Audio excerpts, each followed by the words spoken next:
A very simple question.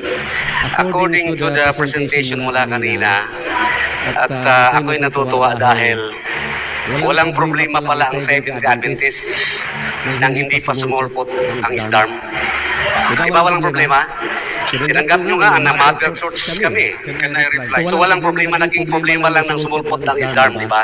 So ang tanong ko, ganito, ang tanong ko, kasi ang pinapagbabasihan sa Ellen White, mayroon bang mababasa na ang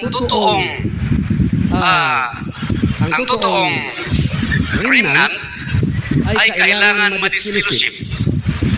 At kung ma-disfellowship na, matatransfer na yung originality doon sa disfellowship.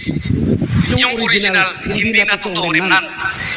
Sinulat ba yung Ellen White? Kasi Ellen White palagi ang basihan eh. Sinulat ba ni Ellen White na kailangan ma-disfellowship ang remnant?